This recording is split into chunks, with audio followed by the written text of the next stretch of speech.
पाठशाला में आपका स्वागत है। पिछले पाठशाला में हम लोग महात्मा बुद्ध के ज्ञान प्राप्ति से लेकर उनके मृत्यु यानी महापरिनिर्वाण तक देख चुके हैं। देखते हैं आज की पाठशाला में बौद्ध धर्म के आरंभिक ग्रंथ त्रिपिटक।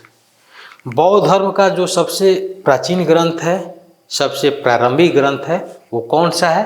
त्रिपिटक है। पिटक का अर्थ टोकरी होता है, त्रिपिटक का अर्थ तीन टोकरी। लेकिन यहाँ टोकरी का मतलब टोकरी नहीं बल्कि ग्रंथ से है, यानी तीन ग्रंथ। त्रिपिटक का वही स्थान प्राप्त है जो हिंदू धर्म में वेद का स्थान प्राप्त है। जो हिंदू धर्म में वेद का स्थान प्राप्त है वही स्थान बौद्ध धर्म में त्रिपिटक का स्थान प्राप्त है। तो आप समझ सकते हैं कि बौद्ध धर्म में त्रिपिटक कितना महत्वपूर्ण है। जो त्रिपिटक है वो तीन है, विनय पिटक, शुद्ध पिटक और अभिधम्म पिटक। विनय पिटक में बौद्ध भिक्षु भिक्षुणियों के लिए नियम कानून बनाए गए हैं। उनका आचरण कैसे शुद्ध हो, उनका चाल चलन रीति रिवाज किस तरह हो, इसके लिए नियम कायदे कानून बनाए गए हैं। किसमें? विनय पिटक में। शुद्ध पिटक महात्मा बुद्ध जो भी उपदेश दिए, उस समय जो महाजनपद था, राज था, जनपद था, घूम घूम कर जो भी उपदेश दिए उसका संकलन कहाँ किया गया है? शुद्ध पिटक में किया गया है। और अभिधम्म पिटक बौद्ध धर्म का दर्शन है। बौद्ध धर्म का दार्शनिक सिद्धांत किसमें है? तो अभिधम्म पिटक में है। देखते हैं विनय पिटक।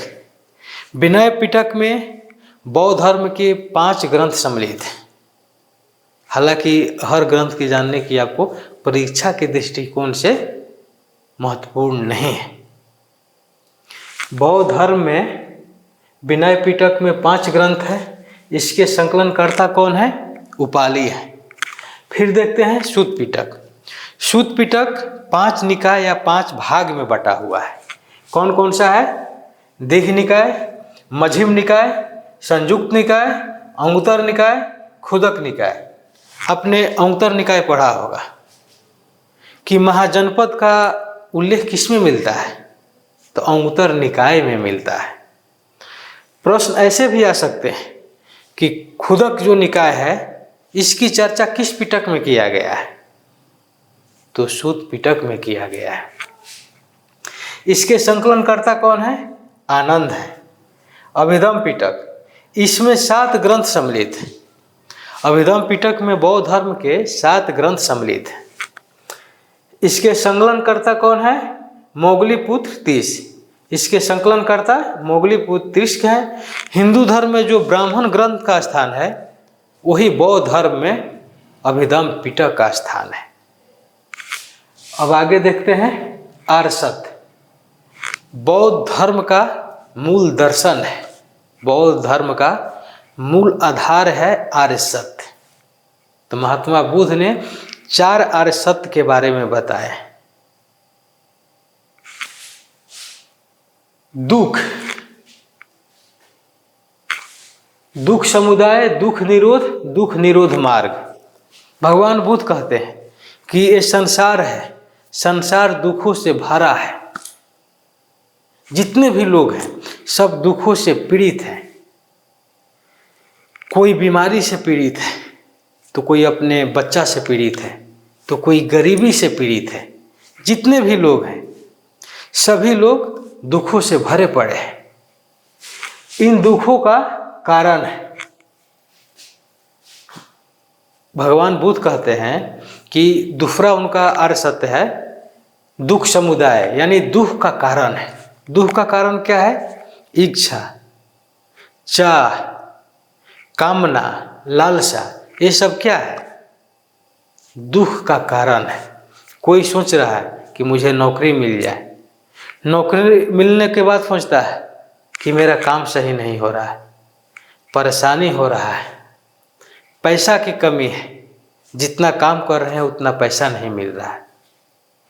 तो भगवान बुद्ध कहते हैं कि लोगों का कहीं भी चैन नहीं है। उसका जो इच्छा है, चाह है, लालसा है, वो अनंत है। कोई अपने पुत्र से दुखी है, कोई अपने धन संचय करने के लिए दुखी है। ये दुनिया क्या है? दुखों से भरा पड़ा है। इस दुखों का कारण में है इच्छा, अभिलाषा, चाहत, कामना। फिर जो तीसरा अरसत बताए, इन दुखों को खत्म किया जा सकता है। भगवान बुद्ध कहते हैं कि जो भी इंसान को दुख है, वो दुख को खत्म किया जा सकता है। कैसे? अपने इच्छा को त्याग दीजिए, अपने चाह को त्याग दीजिए, अपने कामना को त्याग दीजिए। जैसे एक सन्यासी होता है, वो हमेशा खुशी रहता है, क्योंकि वह इस सांसारिक जीवन से ऊपर उठ चुका है। न तो उसे लोभ है, न है इच्छा। वो पूरा दुनिया उसके लिए परिवार है। कभी आप सन्यासी को बीपी, शुगर से पीड़ित नहीं आप देखे होंगे। जो गृहस्थ जीवन में होते हैं, चाहे करोड़पति क्यों ना हो, वो हमेशा बीपी से पीड़ित रहता है, शुगर से पीड़ित रहता है, दिल की बीमारी होता है, नींद की बीमारी होता है, उसे रात में नींद ही नहीं आता है। लेकिन एक सन्यासी जो है, रूखा सूखा खाकर चटाई पर भी सो जाता है। कहा गया है कि सो जाते हैं फुटपाथ पर अखबार बिछाकर, अमीरों की तरह नींद की गोली नहीं खाते। तो एक सन्यासी का जीवन सुखप्रद होता है। फिर देखते हैं दुख निरोग मार्ग। दुखों को त्याग करने का मार्ग रास्ता है। दुख को है खत्म करने का एक मार्ग है, एक रास्ता है। वो कौन सा रास्ता है? अष्टांगिक मार्ग। महात्मा बुद्ध कहते हैं कि इन दुख को खत्म किया जा सकता है, वो एक ही रास्ता है, अष्टांगिक मार्ग। तो अष्टांगिक मार्ग क्या है? दुख से मुक्ति के 8 उपाय है। भगवान बुद्ध कहते हैं कि जो भी आपका दुख है, उस दुख का दूर किया जा सकता है। उसका 8 उपाय है, 8 रास्ता है। अगर आप 8 रास्ता को अपनाते हैं तो आपका दुख दूर हो जाएगा, जिसे क्या कहा गया है? अष्टांगिक मार्ग कहा गया है। पहला देखते हैं क्या है? सम्यक दृष्टि, सम्यक संकल्प, सम्यक वाणी, सम्यक कर्म, सम्यक आजीविका, सम्यक व्यायाम, सम्यक स्मृति, सम्यक समाधि। यहाँ हर जगह सम्यक सम्यक आ रहा है। सम्यक का मतलब क्या होता है? उचित, सही। तो पहला क्या है? सम्यक दृष्टि। आपका जो देखने का नजरिया कैसा होना चाहिए? उचित होना चाहिए, सही होना चाहिए। अपना पराया में कोई भेदभाव नहीं होना चाहिए। इसी को क्या कहते हैं? सम्यक दृष्टि। फिर देखते हैं सम्यक संकल्प। आपका संकल्प क्या होना चाहिए? राष्ट्र का निर्माण होना चाहिए, समाज का निर्माण होना चाहिए। ऐसा संकल्प न हो जो राष्ट्र को तोड़ दे, ऐसा संकल्प न हो जो समाज को तोड़ दे। यानी सम्यक संकल्प होना चाहिए, यानी सही संकल्प होना चाहिए। फिर देखते हैं सम्यक वाणी। आपका जो वाणी हो, आपका जो बोली हो, एक सम्यक हो, यानी एक उचित हो, एक सही हो। ऐसा वाणी न हो जो दूसरे को ठेस पहुंचाए, दूसरे को नुकसान पहुंचाए। ऐसा वाणी नहीं होना चाहिए, यानी एक सही वाणी होना चाहिए, जो आप जिससे आप बोले तो लोग आपसे प्रभावित हो। ऐसा वाणी होना चाहिए, लोग आपके सुनने के लिए, आपके आवाज़ सुनने के लिए, आपसे मिलने के लिए लोग आए। ऐसा आपका वाणी हो। फिर देखते हैं सम्यक कर्म। आपका कर्म ऐसा होना चाहिए जो सही होना चाहिए, गलत रास्ता नहीं होना चाहिए। आपका जो कर्म हो कोई गलत रास्ते पर नहीं होना चाहिए। ऐसा कर्म हो जिससे समाज का भला हो, देश का भला हो, लोगों का भला हो, यानी सही कर्म होना चाहिए। फिर देखते हैं सम्यक आजीविका। सम्यक आजीविका का मतलब क्या है? जीने का जो साधन है, जीवन जीने के लिए जो लोग कमाते हैं, जिसे आजीविका कहते हैं, आजीविका आपका सही हो।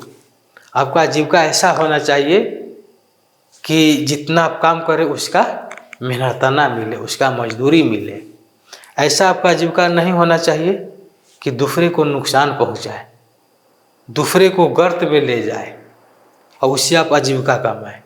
यानी ऐसा आजीविका नहीं होना चाहिए। आपका आजीविका उचित होना चाहिए, सम्यक होना चाहिए, सही होना चाहिए। फिर देखते हैं सम्यक व्यायाम। आप जीवन में न आलसी बने न अत्यधिक उत्साहित, क्योंकि आलसी लोग अपने लक्ष्य निर्धारित नहीं कर पाते हैं और अति उत्साही लोग अपने लक्ष्य से भटक जाते हैं। तो इसलिए महात्मा बुद्ध ने मध्यम मार्ग अपनाने को कहा गया है। यानी आपका जो व्यायाम हो वो एक सम्यक हो, यानी आपका जो प्रयास हो वो एक सम्यक होना चाहिए, सम्यक व्यायाम। फिर देखते हैं सम्यक स्मृति, यानी आपका जो बुद्धि हो, विवेक हो, वो कैसा होना चाहिए, सही होना चाहिए। ऐसा नहीं कि अपने बुद्धि को गलत जगह प्रयोग करें, गलत जगह लगाए। आपका बुद्धि कैसा होना चाहिए, सही होना चाहिए। और फिर 8वां क्या है, सम्यक समाधि। समाधि में क्या होता है, एकाग्रता होता है। तो आपका समाधि कैसा हो, सही समाधि हो, उचित समाधि हो, यानी उचित एकाग्रता हो, सही एकाग्रता हो। अगर ये अपना लेते हैं तो आप दुख से दूर हो जाते हैं, आपकी निर्वाण की प्राप्ति होगी। अष्टांगिक मार्ग के पालन करने के बाद मनुष्य को निर्वाण की प्राप्ति हो जाता है, जीवन चक्र से वह मुक्त हो जाता है, उसे मोक्ष की प्राप्ति हो जाती है। निर्वाण की प्राप्ति मतलब मृत्यु नहीं, यानी बोधि ज्ञान को प्राप्त करना।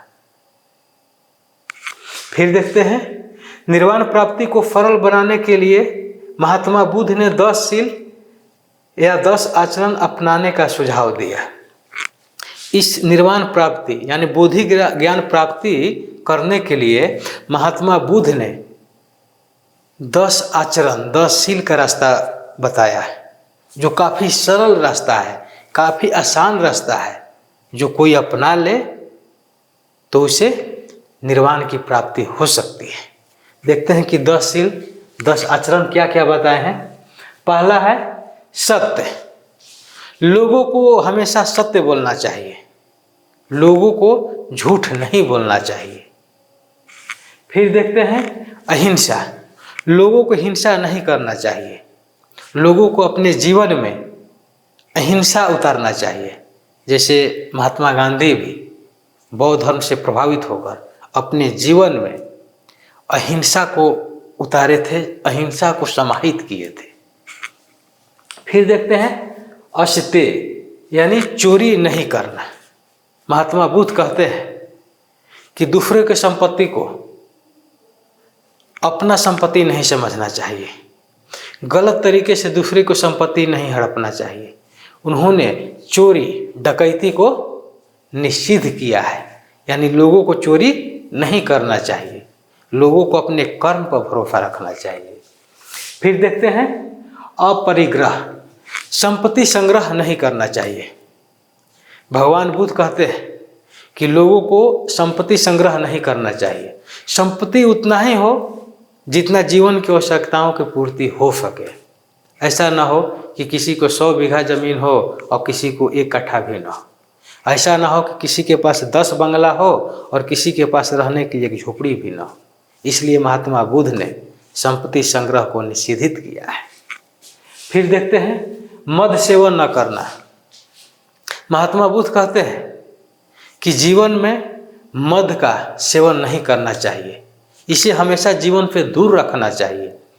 ये मद सेवन इतना खराब है समाज के लिए कि आज ही नहीं, उस समय भी, यानी जब से सृष्टि बना है तब भी मद सेवन को लोग निषेधित किया होगा।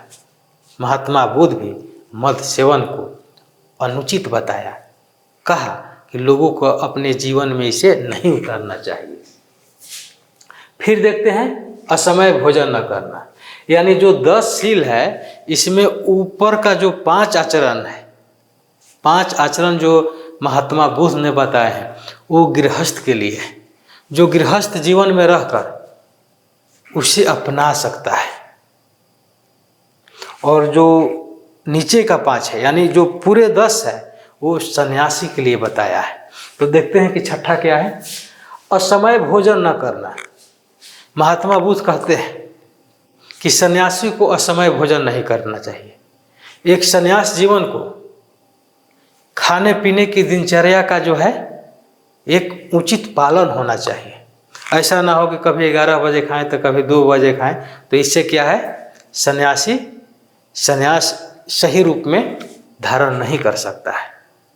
इसलिए एक सन्यासी को समय पर भोजन करना चाहिए। फिर देखते हैं सुखप्रद बिस्तर पर ना सोना है। महात्मा बुद्ध कहते हैं कि एक सन्यासी को सुखप्रद बिस्तर को त्याग कर देना चाहिए, यानी सोफा गद्दा तोफक रजाई को त्याग कर देना चाहिए। आप देखे होंगे कि जितने भी सन्यासी लोग होते हैं वो चटाई पर सो जाते हैं, जमीन पर सो जाते हैं, चादर बिछाकर सो जाते हैं। ये होता है सन्यासी का जीवन। सन्यासी का जीवन कठोर तप का होता है, तपस्या का होता है। फिर देखते हैं धन संचय न करना। महात्मा बुद्ध ने सन्यासी के लिए धन संचय न करने की हिदायत दी है। उन्होंने कहा है कि एक सन्यासी को धन संचय नहीं करना चाहिए। आप देखे होंगे कि जितने भी सन्यासी हैं वो कभी धन संचय नहीं करता है। जो भी भिक्षा रूप में उसे मिलती है, दान दक्षिणा मिलता है, वह लोगों के कल्याण के लिए होता है। वह केवल रूखा सूखा भोजन ग्रहण करते हैं, और जो भी दान दक्षिणा मिलता है वो लोगों के कल्याण के लिए होता है, गरीबों के कल्याण के लिए होता है। तो कभी आप सन्यासी को नहीं देखेंगे कि उनका पैतृक जो है बाप के बाद बेटा, बेटा के बाद बेटा उत्तराधिकारी आ रहा है, क्योंकि सन्यास का जीवन ही कठोर होता है। फिर देखते हैं स्त्रियों से दूर रहना। महात्मा बुद्ध कहते हैं कि एक सन्यासी को स्त्री से हमेशा दूर रहना चाहिए, महिला से हमेशा दूर रहना चाहिए, क्योंकि महिला से नज़दीकी रखकर आप एक सच्चे सन्यासी नहीं बन सकते हैं, आप सच्चे भक्ति नहीं कर सकते हैं। इसलिए महात्मा बुद्ध ने महिलाओं से हमेशा दूर रहने के लिए सन्यासी को प्रेरित किया है, कहा है। ऐसे भी आग और पुआल एक साथ नहीं रह सकता है, एक साथ रहने पर वो क्या हो, लहर सकता है। इसलिए भगवान बुद्ध ने सन्यासियों को स्त्रियों से दूर रहने कहा है। नृत्य गान से दूर रहना। महात्मा बुद्ध ने कहा है कि एक सन्यासी को नाच गान से दूर रहना चाहिए। नाच गान से अगर नज़दीक होने पर उसका सन्यास जो है कमज़ोर पड़ सकता है, सन्यास टूट सकता है। इसलिए सन्यासी को हमेशा नाच गान से दूर रहना चाहिए। इस तरह देखते हैं कि महात्मा बुद्ध ने 4 आर्य सत्य बताए, अष्टांगिक मार्ग बताए और 10 शील 10 आचरण बताए, जिसे लोगों का दुख दूर किया जा सकता है, लोगों की निर्वाण की प्राप्ति मिल सकती है, लोगों की मोक्ष प्राप्त हो सकता है। आगे का जो पाठशाला होगा वो भी बौद्ध धर्म से ही होगा। तो ठीक है, फिर मिलते हैं अगली पाठशाला में।